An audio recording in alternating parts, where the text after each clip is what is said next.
Yo guys, it's Mike from Chess Lifestyle, and today we are training another 42 minutes. And as you guys know, I will be heading to Turkey tomorrow. So I probably will only be able to do 42 minutes today because, I've still got a bunch of things to sort out in my flat before I leave.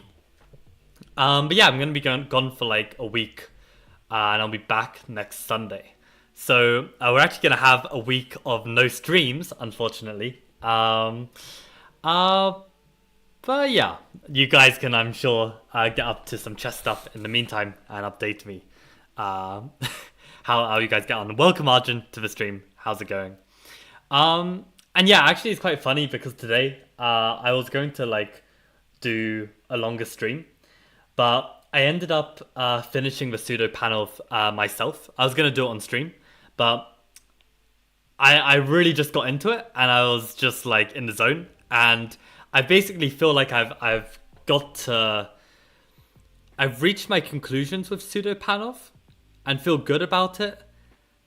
But I don't know. Pseudo Panov is a tricky opening. I think if I ever were to switch to playing 1e4 or like bringing it in, I think pseudo Panov is such a tricky opening. I think it's like even more tricky than like a normal Panov, to be honest. Chess related. Well, what's chess related? The Turkey trip. Yes, it's a trip. I'm bringing some of my top students to Turkey for a training camp. And it's gonna be really, really good. I mean, one of the days we're gonna have like 11 a.m. until 11 p.m. Of just training with a top 100 player. It's gonna be sick. It's gonna be so sick. So yeah, very, very excited for all of that. What is a pseudo Panov? You may have heard it under a different name. You'll probably recognize it. Let me just open it. But it's this opening where they go e4 and c4 immediately. And you get this like pseudo Panov structure because you basically get this isolated pawn, but you can be more tricky with the move orders. And it's actually very, very difficult to play something. And even if you play like the main line, like taking on d5 here. I mean, yesterday we looked at these sidelines, right? Where white can play like queen a4 check or bishop b5 check, which has got its own trickiness. But even the main line here, where, the objectively best move is to take on d5, it feels like white has so much here. Because, I mean, white can basically use the tempo, having not played knight f3 and d4, to, let's say, be quick with, like, ideas of, like, a quick attack like this, or maybe including d4, but not including knight f3, or including knight f3, and not including d4.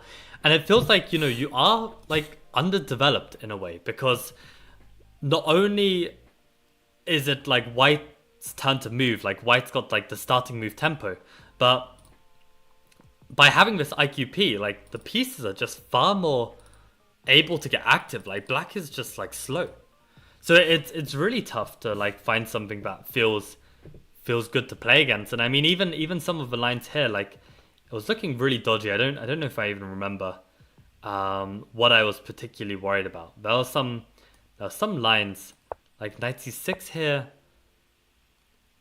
and you have to be really careful with playing this g3 kind of stuff. It can go wrong real fast. I think there was like some idea of like queen b3 here hitting the knight, and if the knight comes back to b6, then bishop b5, and this all looked well and good, but then I don't even quite remember. I think that's maybe we want to play d4 first. I don't know. It was some idea like this. Or some idea. Like I don't actually want to reveal my prep, so but it was something like this, right? I just didn't fancy this situation where I think basically at this moment it's like equal, but then you have to play e6 because you've got this threat.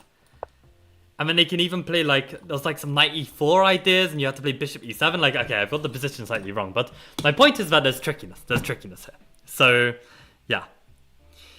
What would you say are the best courses on Chessmood? I recently purchased their membership. Shucks, Arjun, I think I've got a slight discount for you if you did it through me. Or at least I would get like some money back And I could probably transfer you some money or something like that. We could sort out a deal. But yeah, maybe for future months we can discuss it. But awesome that you're getting Chess Mood. Really, really great website. And already watched Saving Lost Positions, Winning One Positions, and 7Q Method. Amazing, amazing. I would recommend, if you're looking for something difficult and to get a lot out of, look at Harston's Defense. Like he's got like Defend with Honor. It's on Chess Mood. I think Defend with Honor is a fantastic course. So really, really highly recommend that. A lot of nice positions to try and solve. But it is very tough. It is very, very tough. I bought it directly. You don't mean like the lifetime one, right? You mean like for 1 month, right? Because the lifetime one is crazy expensive. But yeah, I'd say that's a good one. I think Happy Pieces is quite a nice one on middle games as well. I'd recommend that as well. Yeah, I mean, in general, Avatic's 1e4 repertoire is fantastic as well. If you want to play 1e4, I really highly recommend all of his suggestions. Okay, 1 month. Okay, nice. Yeah. Yeah, best of luck with that. I mean, it's really great. But okay, so what I wanted to do today with the remaining time I have is I have basically started reading this book called Seven Deadly Sins. I won it as a prize for a tournament in Oslo, a Blitz tournament that I managed to win. And I've been wanting to read it for a while. And the idea of the book is that the book basically covers 7 chess sins that you might make. And the way that Jonathan Rowson defines what a sin is in general. He says like a chess sin is a misreading of chess reality. So what I've taken that to mean is basically if you, let's say, think that the position should be played in a certain way and you're actually wrong, that is kind of like a chess sin. Or you like, I don't know, do something, I don't know, let's say you do something stupid in your time trouble because you think that's the right thing to do, but it's actually a very bad thing for your chess, and that is another chess sin, right? So whenever you do something that doesn't add to like the most pure correct chess, that is kind of like a chess sin, right? So he breaks it down into like 7 different sins, and the first sin is quite funny. He calls the first sin thinking. So it's not saying like thinking is bad. He's saying that there are aspects of thinking that are bad, right? So he's got like thinking, blinking, wanting, materialism, egoism, perfectionism, and looseness. And yeah, he's basically got 7 chapters on each of these and trying to get to the bottom of like what kind of common mistakes can be made. And yeah, the introduction's kind of like a bit waffly about like the philosophy of chess. It's very interesting. And yeah, it makes you like appreciate like chess a bit more, like of what it is. But I already appreciate chess a lot. I could go into that, but probably not so necessary. But one thing that was interesting was here this little paragraph actually. So this is actually Jonathan Rowson talking about his own chess. And he said, personally, I improved my chess a lot when I considered my personality and how it has changed. In general, I am inquisitive, restless, idealistic, and hopelessly impractical. In a chess sense, this manifests itself in an acute sense of why I make the mistakes I do. But it also gives rise to a lack of competitive drive, for I am often too interested in ideas to be a serious chess fighter. Moreover, when playing, I have a very good sense of how the game might develop, and thus evaluate well. But the result of the contest is not always my main concern, so I often lack resoluteness at critical moments, and I'm prone to losing the plot when the game ceases to follow my idea or how I ought it to be. So basically Rowson is, in this one paragraph, like getting to the bottom of like, himself and also how that links to like his chess mistakes. So I think understanding yourself is absolutely key to being a good chess player. And this is kind of what he's saying in the introduction. He's basically saying like, there's certain kind of chess habits that we have that he's going to attempt to try and help us unlearn if the habits are indeed bad habits. And not all players will have these bad habits, and some players will have these bad habits more than others, right? So this is kind of like the point of the book. And his first chapter is on thinking. And yeah, like basically, yeah, why thinking itself can even be a mistake. In the sense that you should kind of trust your intuition more. That's kind of like the point of his chapter. So this is the first one. And he says, think about this position. So I haven't actually thought about this position. Unfortunately, I did accidentally see the first move. So I kind of know what the first move is. But I would also recommend you guys to think about this position as well. And see what we can understand. So let's have a think.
Okay, so I've got some thoughts about the position. I don't know if they're very good, but okay, material-wise, it's equal. I'd say king safety, maybe we've got a slight edge in the sense that like we've got such a domination on the king side that it feels like our king's looking all right. But a few things that I wanted to note was that actually this pawn, if we were to trade all the pieces, this is ultimately a protected pass pawn. And this looks really good for endgame prospects.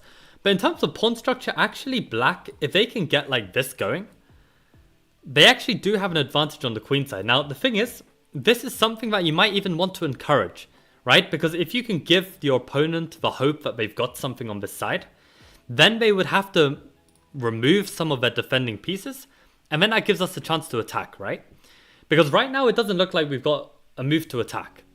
So, to be honest, it feels like either black will try and risk it all by going for this attack, or they don't risk it all and they stay passive, and we just don't have a way through. So I think I'm going to call it a draw. I think that black is solid enough to not be able to get lost, because like we don't have any knights that can like maneuver. I don't see a way our bishop gets in. Our rooks don't really have a way in. And I feel like they've got tabs on our only pawn break g4. So what are we supposed to do? And if we were to switch to like queenside play or something, we're going to lose on that side. So it feels like we've just got to keep everything here. Offer a draw? I don't know. This is my feeling. I mean, probably not offer a draw, see if they mess up. But I don't even know if I want to risk entering this where they play on the queen side. These are my thoughts about the position. Probably I'd just play king h2. That'd be my thinking. But okay, I actually know what the move is, and it's not king h2. So Arjun says g4 is my idea. Bishop a6. You mean bishop a3? Okay, bishop a3, maybe even supporting g4. So trying to make this plan work. That's nice. I mean, I kind of like just gave up on it a bit too soon. Maybe this is a good idea. Not the move, by the way. But okay, let's have a read what Ralston has to say. So he says, it's white's to play. What comes immediately to mind? White's e5 pawn, black's bishop? Why do you have those thoughts and not others? Pattern recognition? Experience? How are you thinking? Passive absorption of whole position? Active search for ideas? Where did you begin your thoughts? Assessment? Search for imbalances? Look for tactics? When? Only joking. There is no relevant when question. So we've got why, how, where, and when. But not when. Okay, just take a few more moments to gather your thoughts, consider what white might do, and then consider this. A4. This move looks a bit strange, but all will be revealed. Were you looking for tactics on the king side? Perhaps there are ways to make g4 work. Maybe play the move bishop h3, as Arjun said. Maybe play bishop h3, hoping for, expecting, anticipating g6. Which I guess would weaken the king a bit, maybe. But what about queen d7? Then what? If d5 is the only significant permanent weakness, you may need to look for ways to create a second one. The principle of two weaknesses, you try to tickle their left rib and they cover, still with a hand to spare, so you go for the right rib and they cover that too. But by then they are so rigidly defensive that you can do whatever you want. If you felt like it, you might even punch them on the nose. That would surprise them. Honestly, like Ralston, like this whole book, it literally feels like it feels like he's high writing this book. Like I swear, like these analogies, they're just ridiculous. But anyway, but is f5 really the second soft spot you're looking for? Interesting. So that is why a4 was played, maybe. Queen d7. Black is unsuspecting and remains so for the next few moves. And white plays the move queen d1. Did you think the queen was well placed on h5? Why? Maybe it could be more useful elsewhere. Rook c8. a5. Looks like a bit of a lone ranger, but black's b pawn is a little nervous. Rook c f8, basically just stalling. Queen a1. The Lone Ranger gets a telegram from his queen telling him he's not alone. But why the exclamation marks? He gave queen a1 double exclam. So okay, let's try and work this out. Why on earth is queen a1 double exclam? I mean, he mentioned something about the b pawn being weak. Could that be the idea? That we want to basically, I don't know, bring the queen in? Maybe even try and bring the rook in?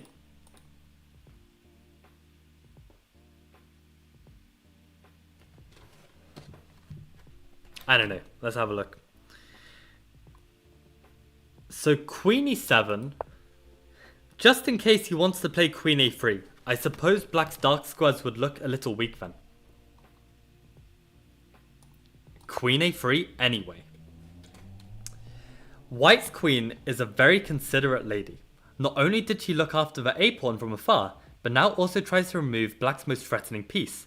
In the process, she is working for the rooks, granting them the b file, which can be used to create new possibilities for the king and bishop as well.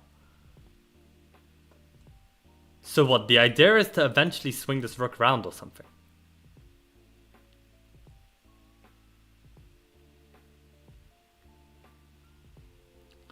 But to play queen a3 here, queen takes a3. I actually feel like I've seen this model game once before.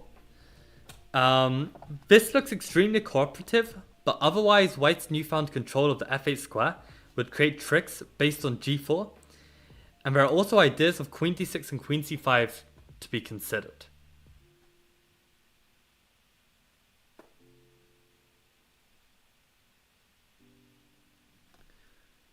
Even so, rook d8 looks more tenacious. When white may consider rook a1 with the idea of b3. Right, b3 to actually try and play on the queen side. That's really impressive to me. How white has managed to turn this around. Because it really felt that black had like some grip on the queen side, and this almost feels like a London structure, right? This pawn setup. So interesting how a4, a5 can shut that down and then even try and play for b3 when b5 is no longer an option. That's actually a really nice theme.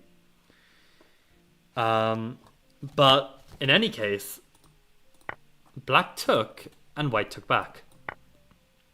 If you look at just the a-pawns, you won't see their value. You need to see the a-pawns as part of white's position.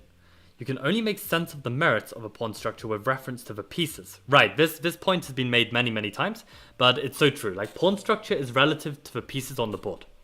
So try not to just isolate it as, oh, double isolated pawns. Try and understand the position as a whole. So the a-pawns are not weak, because black has no means of showing that they are. Black may point to them and say, look, weak pawns, doubled and isolated. But this is a bit like pointing to a mole on Cindy Crawford's face and saying, look, black spot, obvious and protruding. As with any face, you miss much if you look at the parts as separate from the whole. So I don't know who Cindy Crawford is, but I'm assuming she's some good-looking lady, and the mole isn't really affecting her good looks. So yeah, rook d8, rook b2, rook c7, and rook b5. You see, d5 and b7 are vulnerable, but the a pawns are completely safe. Rook d7, king f2. Where's he off to? That's a good question. Where is he off to?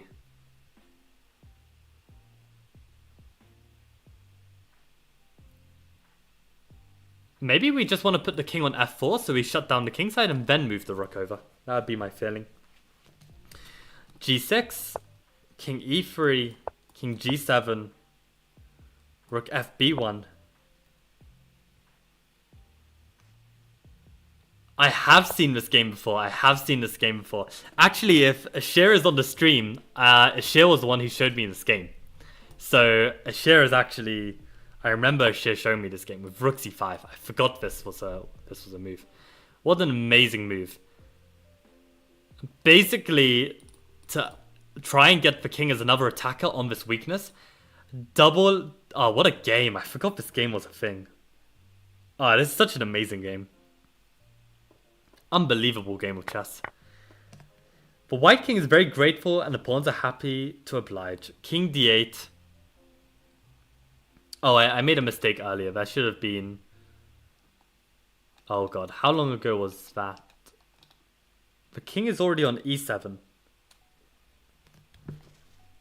Oh, rook c5? Sorry, king e7 now. Rook bb... Oh, I just missed out a bunch of moves. So king e7, rook b5... And now rook takes c5, but takes with the pawn. King d8, and now a6. And after king c8, rook b6. Rook b6, are you kidding me? Jesus Christ, this might be the nicest game I've ever seen. Rook f8. So for the record, guys, they couldn't take because of this. Oh my god. Rook f6. Rook d8, king d4, bishop takes a6, and rook d6. 1-0. Oh my god. Can you imagine in the starting position that I said that I would offer a draw here? That just shows how stunted I am. Holy crap. There's so much potential in this position. What the hell? So first of all, the pawn being on a5 shuts this down and we actually have ideas of putting the queen on a3 and pushing for b3. And oh my god, those double pawns. And then rook c5 as well, like the finesse on that. And then the finesse of rook b6. That's nicer than any attack on the king. Like, what? What did I just witness?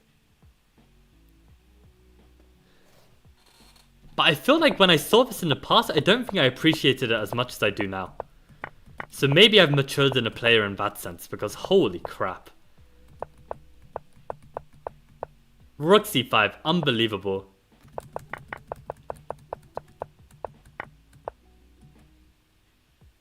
But to me, this is a product of thinking. Like, this is nothing to do with not thinking, right? Like, I was the one who was kind of short-sighted with not thinking, right? So let's see what Ralston has to say about this.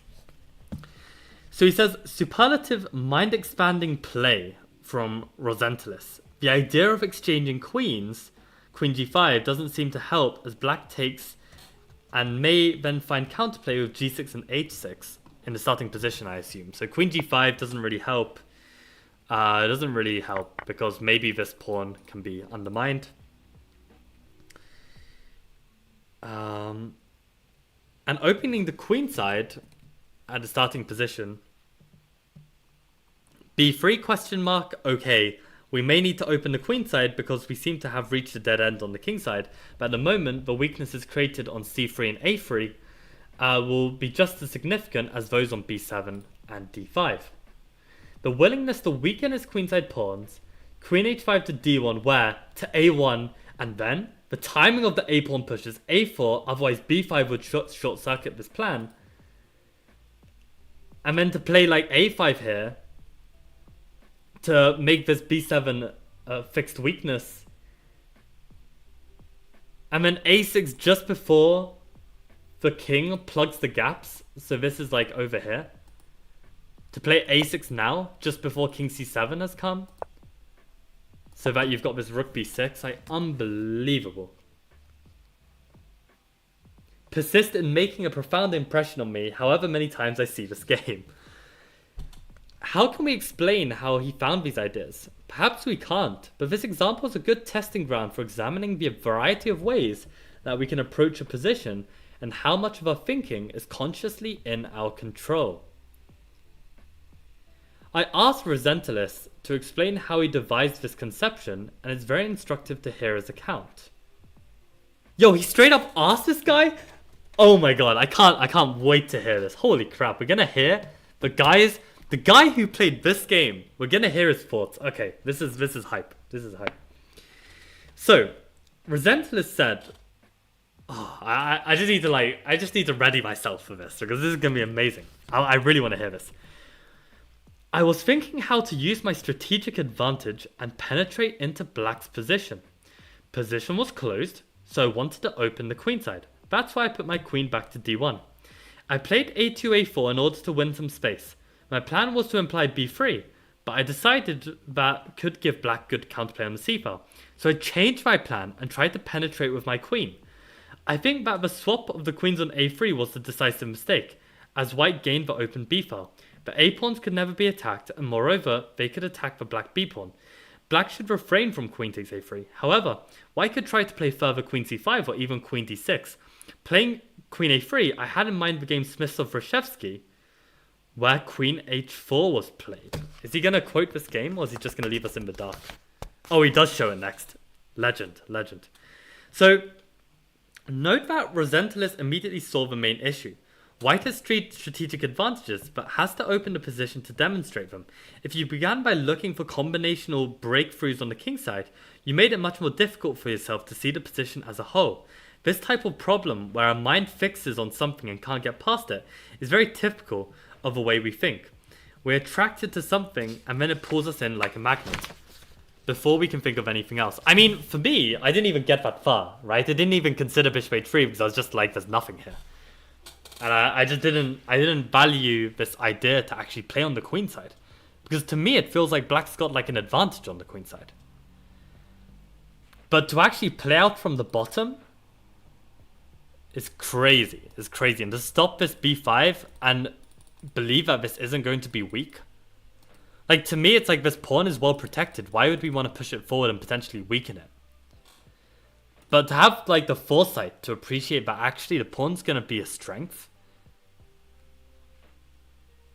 It's just crazy to me. It's just crazy. Like, intuitively, it still feels kind of wrong. But yeah, that's crazy. So this is similar to Kotov's idea of selecting candidate moves, but it works less formally in most positions and is usually just a question of getting your bearings in the position from a macroscopic perspective before delving into any micro lines. This is an aspect of intuition, and I thank Jonathan Grant for verbalizing it in this way. Rosentelis' last point is particularly important because it points to the importance of pattern recognition, and it so happens that Garry Kasparov has made some instructive comments on the classic game to which Rosentelis referred to. Note how different the two games are, and yet how Rosentelis recognized the common theme. This suggests that finding interesting ideas should not just be restricted to your openings. There are many important middle game ideas which defy eco-type characterization and will only be seen if you look beyond games played within your own opening system. So this is kind of like how I was appreciating that this is like a London structure, and this a4 a5 theme to kind of shut down b5 is going to be useful. So this is good. I'm glad I'm seeing this game and I'm applying it to my own games, and I think this will be useful. So yeah, it's worth doing. But I think another thing, before I take a look at the Smysl-Reshevsky game, I think we should appreciate the fact that, you know, Rosentelis didn't see all of this immediately, right?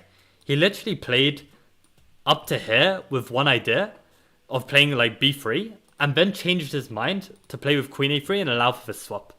So it kind of comes step by step. It's not like he sees it all in advance. That would just be like too impressive, right?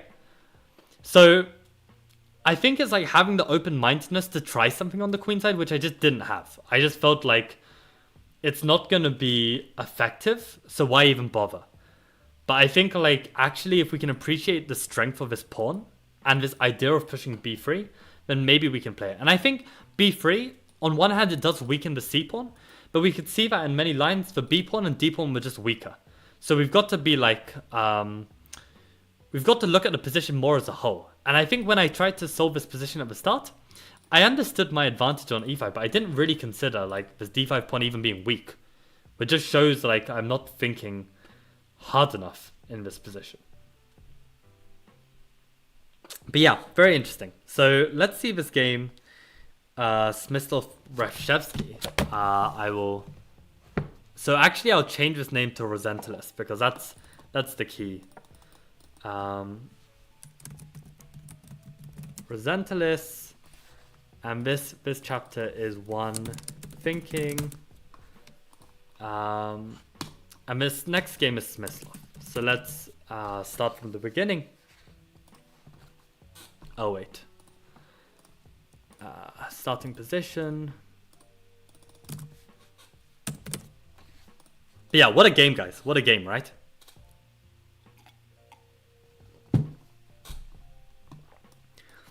So hopefully this game will just pop up on the Lichess database. We can keep this open.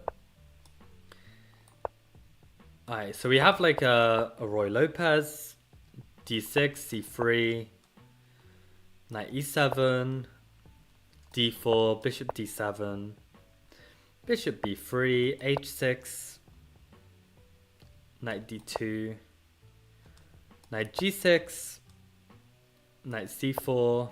Are we going to get it? Oh no, there's still quite a few games. So this is like some deep theory, castles, knight e3, bishop f6. Oh, it's not on the Masters database? That's kind of concerning. I mean, Lichess database is definitely a bit incomplete. Rook e8, d5, bishop e5, knight e5, d5, queen f3, bishop e6, rook d1, bishop d5, rook d5.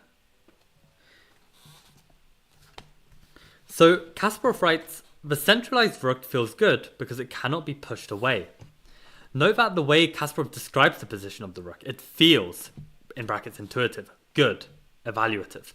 The note could also be read as saying that the rook itself feels good. See later talking to your pieces. The explanation, because it cannot be pushed away. Relating the idea that thinking comes together with feeling.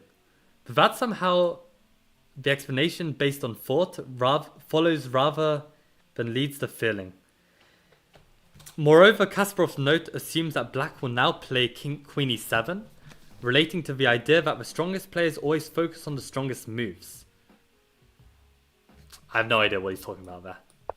But in any case, this is what happened. Queen f5 was played, knight f8, bishop e3, knight e6, rook a d1, rook e d8, g3, rook d6, rook takes c takes queen g4, and king h8. Kasparov says the black king wouldn't feel comfortable on the other side. If king f8, bishop b6, rook e8, and h4. Note again the way Kasparov seems to consider the king as a piece with a personality. Yeah, so the king doesn't feel so good going to f8. So king h8 was played, bishop b6, knight b8, bishop takes e6, fe6, and queen h4. So this is the idea that's similar to the idea played in the Rosentalis game, where white is voluntarily weakening their pawns But are they weak? That's the point, right? Are they weak? Probably not. They're on dark squares. Look at black's pieces. Instead, we get an open file. So let's see what happens here. For breakthrough, black loses a pawn and white wins an instructive rook endgame. Note the similarities and differences with Rosenthalis' Queen A3. This is how pattern recognition works. The pattern is absorbed and becomes familiar, and then the main theme of the pattern can be seen in an unfamiliar position.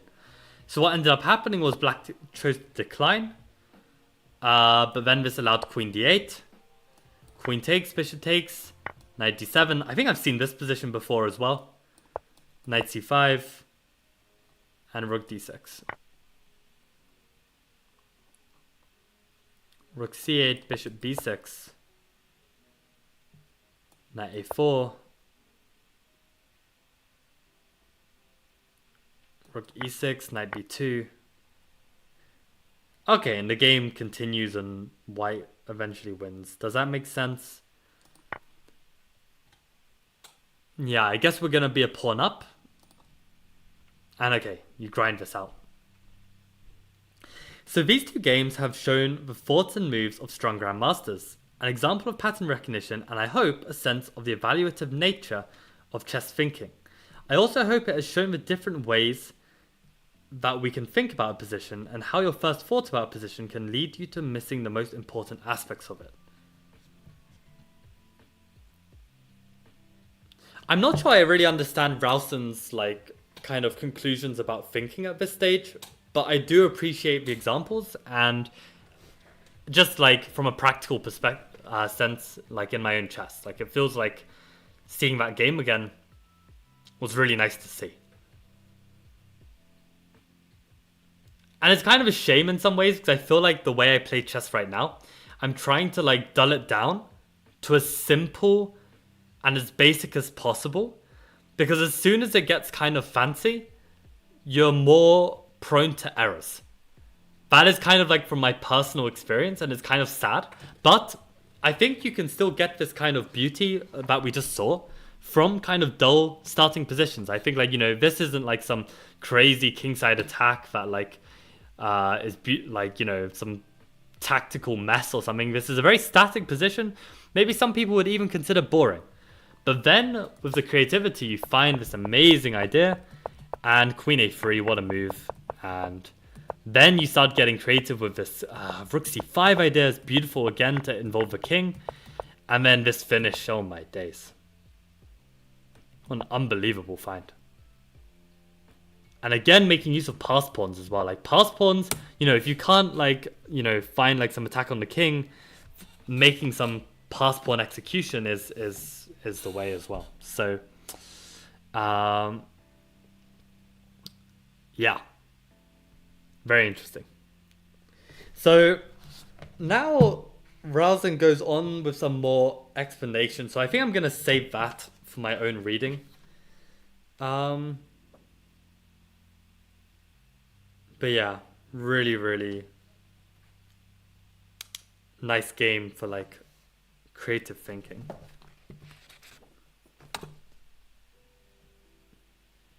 I'll just make a note of this.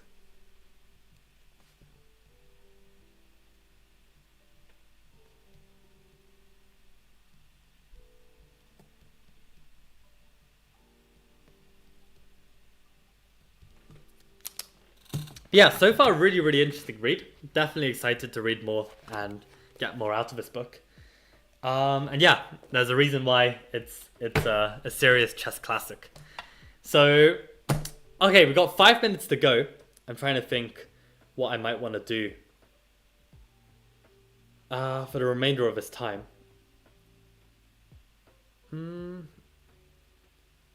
I mean, with Woodpecker, I basically finished... I did 300 exercises. So I think I'm just going to leave that as my 300 to repeat. I'll repeat those 300 after I come back from Turkey.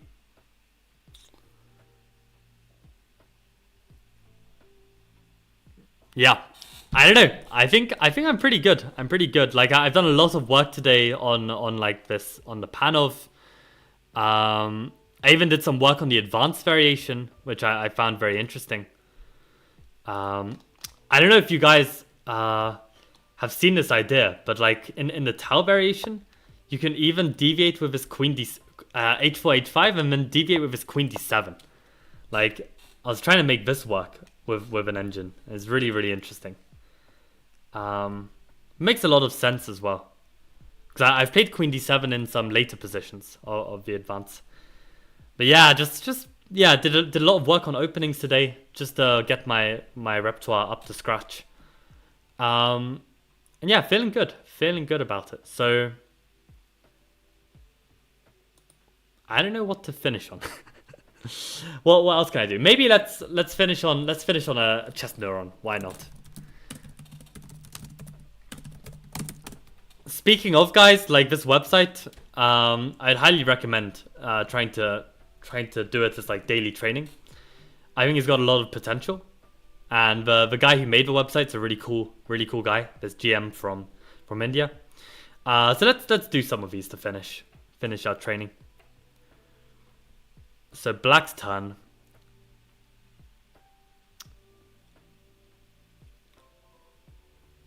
To me, it looks like rook e8 might just be like a tactical solution, right? Just hit this. Although we can try and hold. But then what? Maybe we got bishop g4? This looks really tough to defend. It feels like rook e8 is a really nice move. Okay, we got it. And, okay, king f2 was used to defend instead. I mean, this was my feeling, right? Like, you know, yes, maybe there's a defense, but rook e8 is a useful move. And if white has to play some awkward move, then we definitely don't mind this. Wow, c5. And we get this continuation. Yeah, this is some really nice attacking chess. Yeah, very nice. Okay, let's do one more.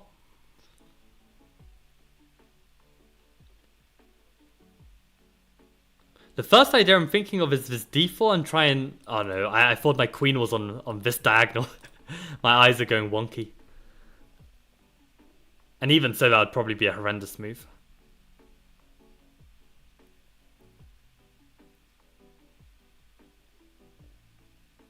I'm seeing this and maybe trying to think of how to exploit it, but I don't know.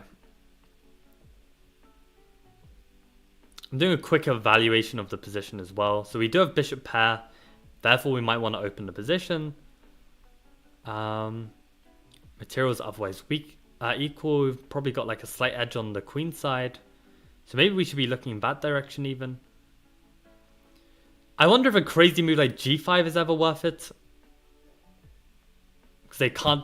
Oh, again, I'm trying to put the queen on this. I think normally in these kind of positions, I've got a queen on c7 or something. So I don't know why I keep making that mistake. Maybe the idea is to push and get a knight on this square. So what, if they take... Do they have some problem here?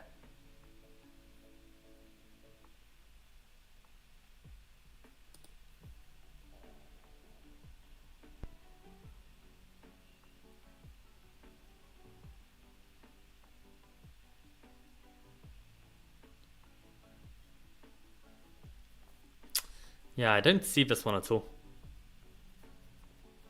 Maybe chat us some ideas.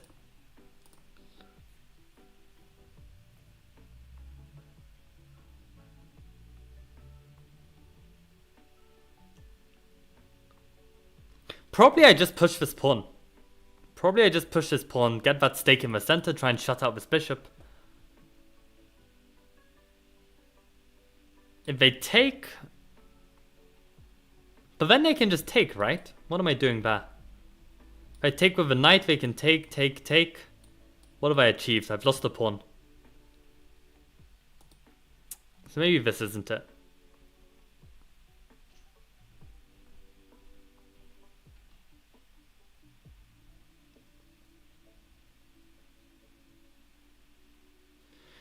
Oh, I don't know.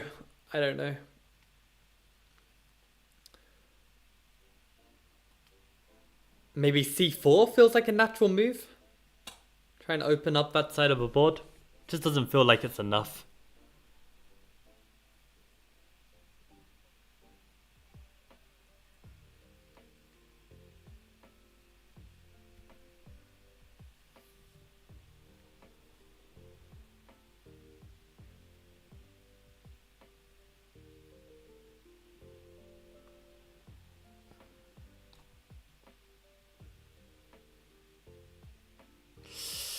I don't know, guys. I don't know.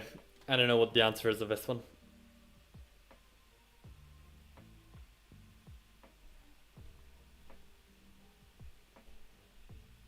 Go on, let's get it wrong. Let's play this. Oh, it's actually right. Are you kidding me? But what's the point? Oh my god, takes on G2. Yeah, I was never seeing that in a million years. So you basically don't lose a pawn. And then if you don't lose a pawn, then yeah, like the effects of that move is strong. Like it definitely felt right. I just couldn't find the tactical reasoning to make it work. But yeah, that is a very nice move, Bishop G2. Yeah, and on that note, guys, I'm gonna sort out dirty dishes and finish fixing up my flat before I leave for Turkey tomorrow. Gotta wake up quite early. So yeah, it's gonna be very exciting. I don't know. I probably am not gonna film any content in Turkey because I don't know. I kind of want to just focus more on the chess. But maybe I will. Maybe I will. I'll have a think about it.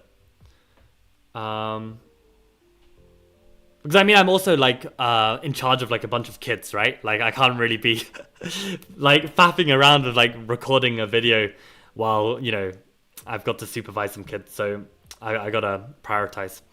But yeah, thank you guys for tuning in. Hope you guys found that Ralston game really interesting. I found it super interesting. But yeah, I'm gonna call it a day there. So thank you guys for tuning in, and I guess see you in a week's time. So no streams for the next week. Thank you. Okay, see you. Bye.